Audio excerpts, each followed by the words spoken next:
नमस्कार, आप देख रहे हैं आईएनडी स्पेशल। मैं हूं विवेक पांडे आपके साथ। तो फैसले पर दो फाड़ क्यों है? नई आबकारी नीति पर सियासत क्यों देखने को मिल रही है? और फैसले पर दो फाड़ का अर्थ है जनाब कि इस फैसले पर कांग्रेस में दो फाड़ देखने को मिल रही है। जहां एक और कांग्रेस ने नई आबकारी नीति का विरोध किया, तो वहीं दूसरी ओर कांग्रेस विधायक लक्ष्मण सिंह का ट्वीट सामने आया। लक्ष्मण सिंह यानी कि दिग्विजय सिंह के छोटे भाई, उन्होंने कहा है कि नई आबकारी नीति को लेकर उन्होंने उसका समर्थन किया है और इसके साथ ही साथ कहा है कि इससे रोजगार भी आएंगे। इससे पहले हमने देखा था शराब सस्ती कर कांग्रेस ने यह कहा था कि सरकार की जो मंशा है घर घर शराब पहुंचाने की है। कांग्रेस के विरोध पर गृह एवं जेल मंत्री डॉक्टर नरोत्तम मिश्रा का पलटवार भी आया था। उन्होंने कहा था कि कांग्रेस शासित राज्यों में शराब को लेकर क्या स्थिति है ये सब जानते हैं। कांग्रेस ने महिलाओं के लिए अलग से शराब की व्यवस्था की थी। कांग्रेस सरकार ने पंजाब को उड़ता पंजाब बना दिया नई आबकारी नीति का, लेकिन कांग्रेस के ही विधायक ने समर्थन किया है। कांग्रेस के विधायक हैं लक्ष्मण सिंह, जो कि पूर्व मुख्यमंत्री दिग्विजय सिंह के छोटे भाई हैं, उनके अनुज हैं।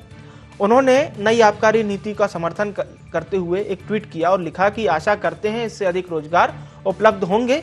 इसी पर आज हम चर्चा करेंगे। उससे पहले हम पक्ष और विपक्ष कि अपनी अपनी दलीलें सुन लेते हैं। कांग्रेस ने क्या विरोध किया और प्रदेश के गृह एवं जेल मंत्री डॉक्टर नरोत्तम मिश्रा ने क्या पलटवार उस पर किया है, पहले वो सुनवा देते हैं।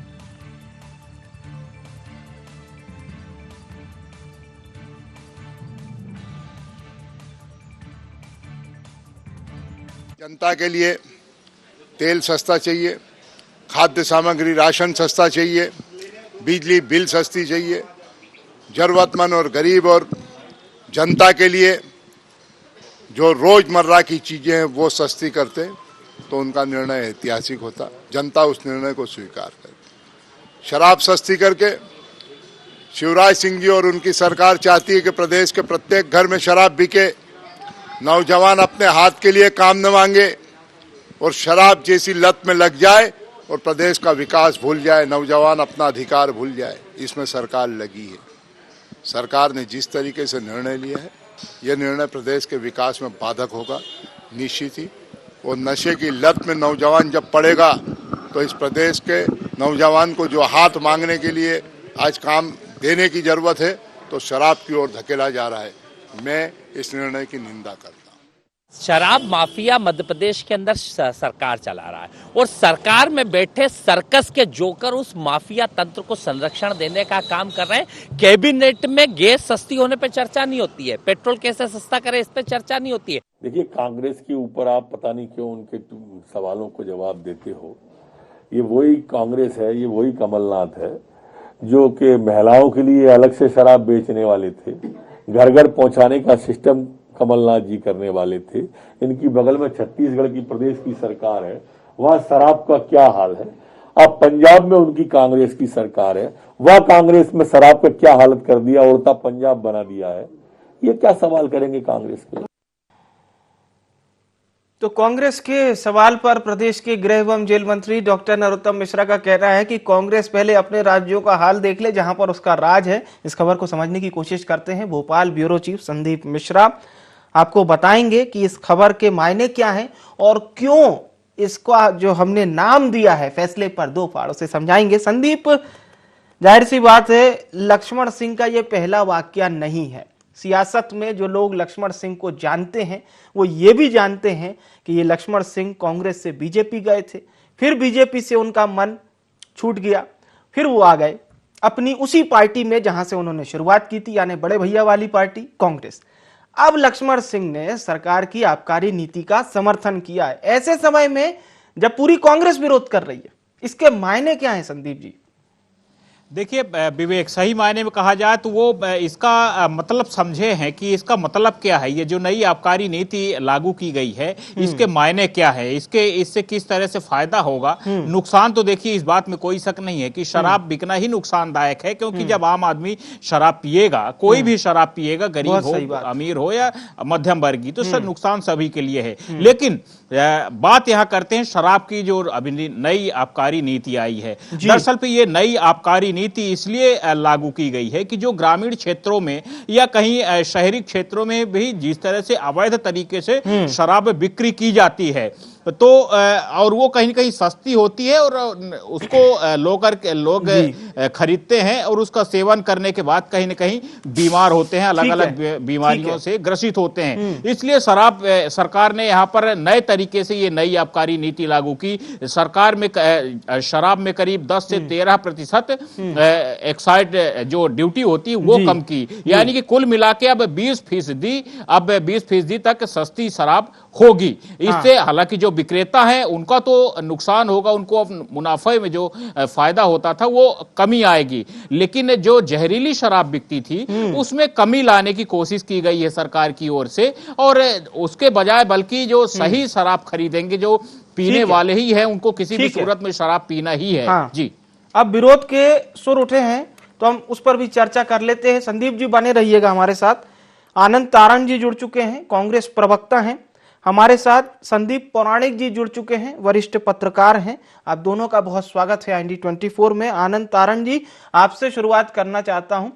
जहां आपकी पार्टी ने नई शराब नीति का विरोध किया, तो दूसरी तरफ गृह एवं जेल मंत्री हैं डॉक्टर नरोत्तम मिश्रा, वो ये कह रहे हैं कि छत्तीसगढ़ में, पंजाब में और अन्य राज्यों में जहां पर कांग्रेस की सरकार है वहां क्या हाल है, इस पर कोई चर्चा नहीं करना चाहता। देखिए, मध्य प्रदेश की बात कर रहे हैं अपन, गृह मंत्री मध्य प्रदेश के हैं, जवाबदेही मध्य प्रदेश से मांग रहे हैं। हम सब मध्य प्रदेश में राजनीति करते हैं, हम सब लोग मध्य प्रदेश में समाज सेवा करते हैं। तो ये माननीय गृह मंत्री जी इधर उधर क्यों जा रहे हैं? भाई मध्य प्रदेश की बात करें। उमा भारती जी ने बोला है कि हम शराबबंदी चाहते हैं, मुख्यमंत्री कहते हैं कि हम शराबबंदी चाहते हैं। फिर क्या कारण है कि शराब सस्ती मिलेगी, दारू की दुकान पे अंग्रेजी मिलेगी, अंग्रेजी की दुकान पे देसी मिलेगी? ये क्या तरीका है? किस तरह की ये फैलाना चाहते? सस्ती मिलेगी मतलब जो पेट्रोल डीजल महंगा है, दारू सस्ती बेचेंगे? क्या सोच है इनकी और क्या जनहित की बातें हैं? भारतीय जनता पार्टी जो चाल चरित्र चेहरे की बातें करती थी वो आज कहाँ खड़ी है? ये किस तरह की बातें करते हैं भारतीय जनता पार्टी के लोग? आपने मध्य प्रदेश की बात कही, इसलिए मैं बता देता हूं। उन्होंने ये भी कहा है कि जब कांग्रेस की सरकार आई थी तो महिलाओं के शराब पीने की व्यवस्था की गई थी। नहीं, मध्य प्रदेश में महिलाओं के शराब की कौन सी व्यवस्था की गई थी? कौन सी वो लागू हुई है? क्या लागू हुई? ये केवल और केवल लोगों को भय का वातावरण रखते हैं, केवल और केवल लोगों में भावनात्मक रूप से भड़काते हैं, और ये केवल और केवल अपने स्वार्थ के लिए काम करते हैं। इन्हें केवल पैसे से मतलब है, इन्हें जनता के दुख दर्दों से मतलब नहीं है, इन्हें महंगाई से कोई लेना देना नहीं है, इन्हें बेरोजगारी से कोई लेना देना नहीं है। ये डीजल पेट्रोल पे कम रेट टैक्स नहीं करेंगे, ये दारू की बातें करेंगे। तो निश्चित रूप से ये जो लोग हैं ये केवल और केवल सत्ता की बात करते हैं। ये केवल और केवल व्यापारी बन गए हैं, व्यापार के अलावा इनके पास कुछ नहीं है। आनंद तारण जी बने रहिएगा हमारे साथ। संदीप पौराणिक जी भी जुड़े हुए हैं। संदीप जी, ये सबसे महत्वपूर्ण बात इसमें ये है सर कि नई आबकारी ये जो नीति है, कल की कैबिनेट बैठक हुई, उसमें एक बात और प्रमुखता से सरकार ने बताई, वो ये कि किसी नई शराब दुकान को मंजूरी नहीं मिली। एक फैसला था सरकार का उप दुकान का, अपने ही फैसले को सरकार ने पलट दिया, नई शराब दुकान को मंजूरी नहीं मिली। इसे कितना सही मानते हैं आप? और फिर हम सर आज के मैटर पे भी चर्चा करेंगे। जी संदीप जी। देखिए विवेक जी, ये बात अच्छी है और ठीक भी है कि नई शराब दुकान नहीं खुलेगी, लेकिन एक पक्ष हमें ये देखना पड़ेगा कि सरकारों की आय का जरिया बड़ा क्या है। जी। मध्य प्रदेश में एक बड़ी आय का जरिया शराब है, इससे होने वाले कर की प्राप्ति। जी। जहां तक आपने दूसरा पक्ष कहा है कि शराब दुकान नहीं खुलेगी, ये फैसला अच्छा है और नई दुकानें ना खुलें तो बेहतर है, लेकिन उसमें एक चीज और है कि 1 करोड़ जिनकी आमदनी है वो घर में बार खोल सकते हैं। कंट्राडिक्टरी तो है ना कहीं ना कहीं कि व्यक्ति अगर घर में ही बार खोल लेगा, पैसे वाले लोग भी हैं, तो सरकार की अपनी मंशा आय बढ़ाने की है, वो सही है। लेकिन दूसरा पक्ष शराबबंदी की भी बात आती है, जैसे उमा भारती का सभी कांग्रेस वाले जिक्र कर रहे थे। स्वाभाविक सी बात है कि शराबबंदी के भी लोग पक्षधर हैं, लेकिन सरकार को तो एक मध्य का मार्ग निकालना है ना।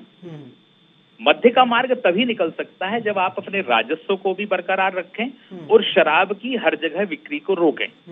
तो दुकान नहीं खुलेगी तो आप ये कहेंगे कि जो आशंका रहती है ना कि जगह जगह दुकानें खुल जाएंगी, शराबी घूमने लगेंगे, तो इस पर तो कहीं ना कहीं बढ़ने की संभावना नहीं रहेगी। दूसरी तरफ सरकार को अपना राजस्व बढ़ाना है तो फैसले भी लेना पड़ेंगे, और जहां तक लोगों की सुलभता की और उसकी बात है, तो शराब तो आसानी से मिल ही जाती है। सरकारें कोई भी दावा करे, प्रशासन कोई भी दावा करे, अवैध शराब की बिक्री चलती ही रहती है। उस दिशा में भी सरकार को कड़े फैसले करने चाहिए, क्योंकि हमारे यहाँ पिछले 1.5 से 2 साल में इन शराबों के चलते मौतें भी बहुत हुई है ऐसी शराबों के सेवन से। तो सरकार को इस दिशा में भी एक सख्त कदम उठाना चाहिए, मुझे ऐसा लगता है। जी जी बिल्कुल। अभी ताजा मामला भिंड का किसी से नहीं छुपा है, 4 मौतें वहां हो चुकी हैं। बने रहिएगा संदीप सर। हमारे साथ शंकर लाल तिवारी जी जुड़ चुके हैं, पूर्व विधायक हैं भारतीय जनता पार्टी के। तिवारी जी, कांग्रेस का ये कहना है कि शराब सस्ता कर सरकार की मंशा इसे घर घर पहुंचाने की है। नहीं, कांग्रेस का तो काम ही एक बचा है कि सरकार कोई भी निर्णय ले, किसी भी तरह का निर्णय ले, उनको उस निर्णय में अनावश्यक विघ्न संतोष और जबरन का अपने आप को विपक्ष दिखाने का शौक है। जहाँ तक वो कह रहे हैं कि शराब को सस्ता कर घर घर पहुँचाने की बात है, तो हम आपको स्मरण दिलाना चाहते हैं कि इनकी कुल 15 महीने की जब सरकार थी, तो उस 15 महीने की सरकार में कमलनाथ जी ने मध्य प्रदेश के हर जगह हाथे खोलने की बात करी थी कि हम हाथे खोल देंगे और लोग वहाँ बैठ के पिए और फिर पी करके गलियों में घूमे और रास्ते में तमाम आम नागरिकों को परेशान करें। उसका पुरजोर विरोध हुआ था। शराब सस्ती करने के पीछे मुझे लगता है सरकार की मंशा हो सकती है, जिसे आप भी समझते हैं कि जब कोई चीज सस्ती होती है तो उसकी कालाबाजारी और उसका अवैध व्यापार अपने आप पिटता है।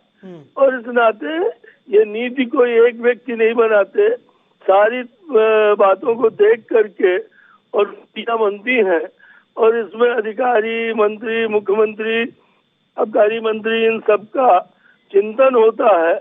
और निरंतर शराब नीति में कई बार इस बात के लिए चिंता की गई है संशोधनों में कि किस तरह से जहरीली शराब, अवैध शराब या लोगों की जीवन से जो आए दिन कभी कभी किस तरह की घटनाएं आ जाती हैं, जिसको कांग्रेस बहुत ढिंडोरा पीट रही है।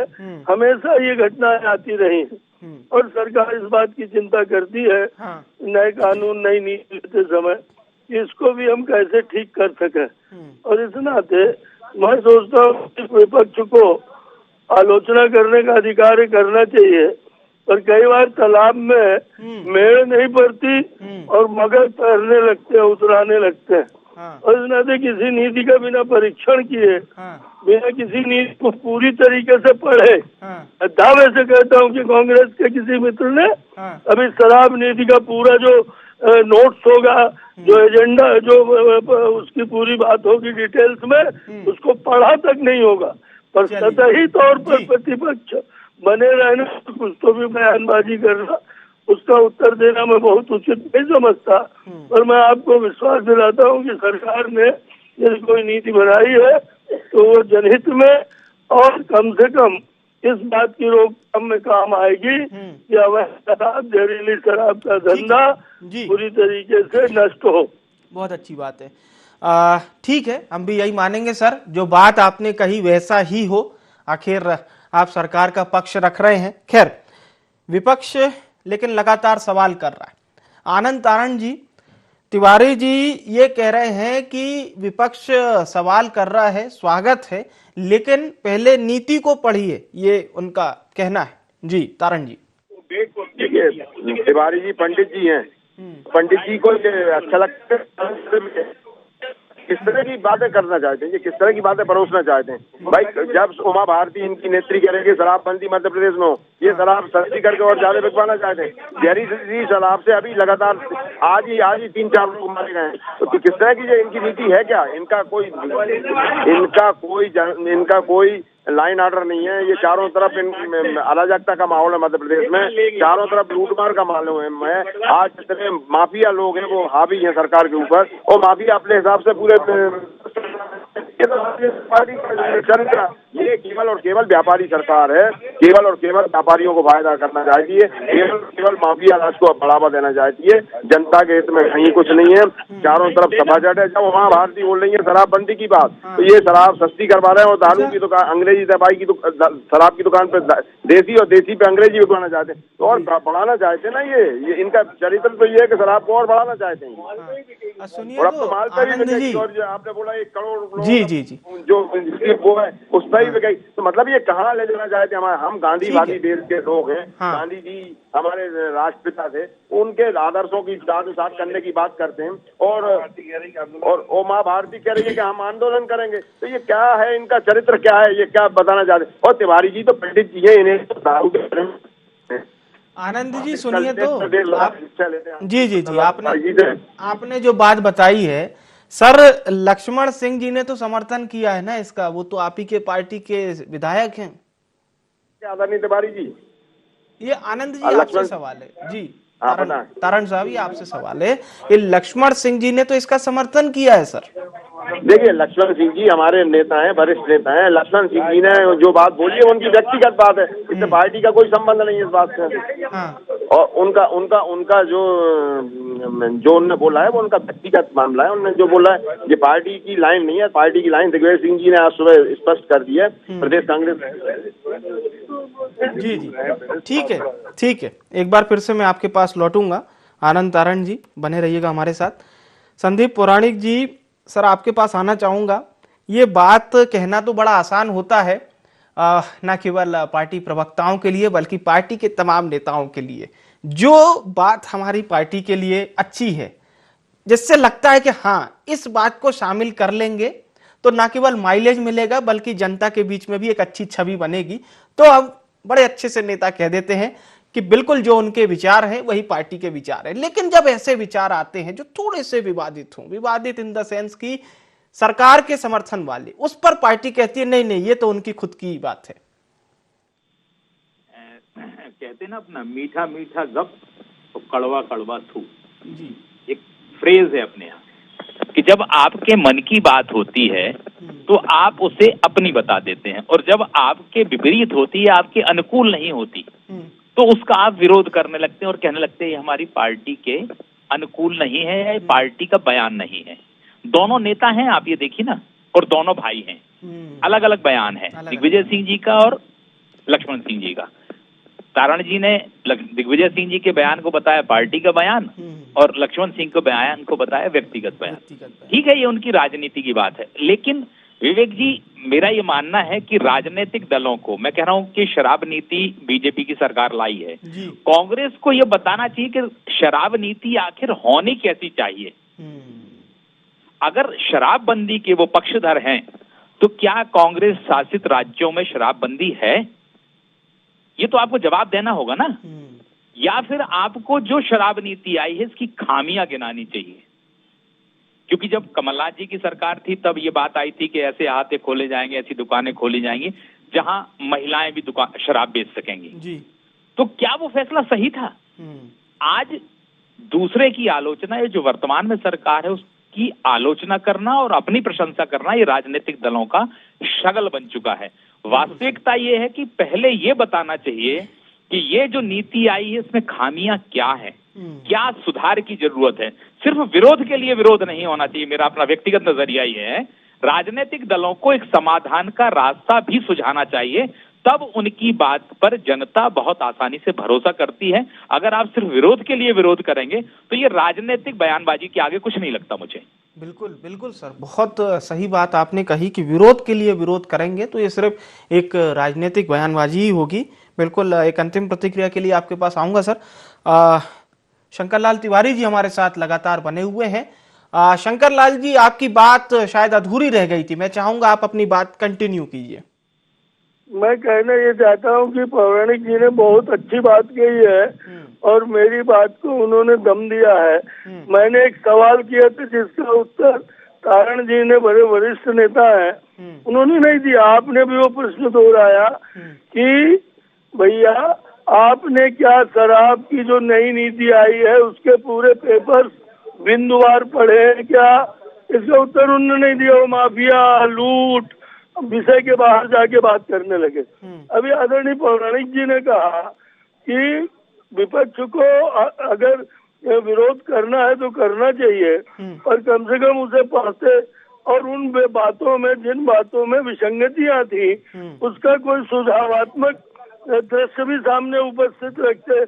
पर कांग्रेस को मैंने जैसे कहा कि वो सतही तौर पर विपक्ष चलाना चाहते हैं, और जो भी सरकार बोले लॉकडाउन लगा, क्यों लगा, लॉकडाउन हटा, क्यों हटा, वैक्सीन बनी, हम नहीं लगवाएंगे, इस तरह का विरोध मैं सोचता हूँ जनता इसे देख रही है। दूसरी बात एक अभी आई कि उन्होंने कह दिया बड़े प्यार से, हालांकि पौराणिक जी ने बड़ा स्पष्ट कर दिया है कि लक्ष्मण सिंह का बयान व्यक्तिगत बयान है और दिग्विजय सिंह का बयान पार्टीगत संस्थागत बयान है। कोई किराने की दुकान चला रहे हैं क्यों कांग्रेस वाले? मैं भी राजनीतिक कार्यकर्ता हूँ। मेरा व्यक्तिगत सवाल है कांग्रेस पार्टी से कि यदि लक्ष्मण सिंह का बयान कांग्रेस पार्टी के वरिष्ठ नेता के बयान के विपरीत और विरोधी दल की सरकार के समर्थन में आ रहा है, तो क्या लक्ष्मण सिंह पर कांग्रेस पार्टी कोई कार्रवाई करने वाली है क्या? लक्ष्मण सिंह के बयान को क्या अधिकृत तौर पर पीसीसी दफ्तर खंडन करने वाला है क्या? तारण जी ये कह रहे हैं तिवारी जी कि वो बयान उनका निजी है, पार्टी कैडर से उसका लेना देना नहीं है। पर वो विधायक भाजपा कांग्रेस के हैं, वो नेता कांग्रेस के हैं। अगर निजी बयान है और पार्टी के खिलाफ लाइन पकड़ते हैं वो, तो क्या कांग्रेस पार्टी कोई संज्ञान लेती है क्या? कांग्रेस पार्टी सिर्फ इतना कह करके कि एक भाई कहे चित्त भी मेरी, दूसरा भाई कहे पट्टी भी मेरी, ठीक है। इस तरह में ये कांग्रेस पार्टी कोई दल है, इसमें कोई अनुशासन है, कोई नियम है, विधायक दल की कोई संहिता है? अगर है, और यदि राम भरोसे हिंदू होटल चल रहा है, भाई भाई की दुकान, पीछे से एक ही मकान, तो फिर अलग विषय, मुझे कुछ नहीं कहना। चलिए, अन्यथा कांग्रेस पार्टी लक्ष्मण सिंह के बयान को क्या खंडन करने जा रही है? ठीक है सर, आपके तमाम सवालों पे मैं जवाब ले लेता हूँ। आनंद तारण जी, तिवारी जी ने काफी सवाल किए हैं आपसे जी। देखिए, एक बात है शराब नीति की। शराब नीति क्या जनहित में है? क्या हम जनता को शराब पिलाना और चालू करना चाहते हैं? क्या हम इस देश में को पूरे मादक पदार्थों से भरपूर करना चाहते हैं? क्या भारतीय जनता पार्टी केवल और केवल नशा के व्यापार को आगे बढ़ाना चाहती है? जिस तरह गुजरात से क्यों नहीं लेते ये सब? गुजरात में ने जब शराबबंदी कर दी, गुजरात मॉडल हर जगह चलता है। क्या कारण है कि भारतीय जनता पार्टी गुजरात नहीं कर रही है? तो ये भारतीय जनता पार्टी करनी चाहिए। हमने लक्ष्मण सिंह जी ने क्या किया, दिग्विजय सिंह जी ने क्या, इसमें ना उलझे। हम शराब नीति की बात कर रहे हैं। शराब नीति तारण साहब, उसमें भी मिला जुला असर है। चाहे हम उमा भारती की बात कर लें या तमाम नेता भी तो कर रहे हैं उनके विरोध, उन्हीं के नेता हैं बीजेपी के। उमा भारती बोल रही है कि शराबबंदी होना चाहिए, मैं धरने पे बैठूंगी, मैं आंदोलन करूंगी। मैं आज का ये सरकार कहाँ जा रही है? भारतीय जनता पार्टी के कितने मौके हैं? मैं तो बोलता हूँ इनका दशानंद का मौका है। ये कहते कुछ है, करते कुछ है, बताते कुछ है, दिखाते कुछ और है कुछ। अब और मैंने बोला ना कि हमारा सीधा है, हम जाके सरकार शराबबंदी कर। ठीक है जी, ठीक है। थोड़ा शायद आपकी आवाज सर सुनने में विलंब हो रहा है, लेकिन जो बात आपने कही वो पूरी तरह से क्लियर है। आपकी बात जनता तक पहुंच गई। शराब नीति का आप लोग विरोध कर रहे हैं। एक अंतिम प्रतिक्रिया के लिए संदीप पौराणिक जी का रुख करते हैं, उसके बाद भोपाल ब्यूरो चीफ संदीप मिश्रा जी का रुख करेंगे। जी आदरणीय पौराणिक जी, एक अंतिम प्रतिक्रिया आपकी सर। देखिए विवेक जी, वाकई में कोई नीति आती है उसकी समीक्षा होनी चाहिए। विपक्षी दल की जिम्मेदारी है कि उसकी खामियों को गिनाए, उस सरकार की जिम्मेदारी है कि वो बताए कि वो इस नीति को क्यों लेके आई है।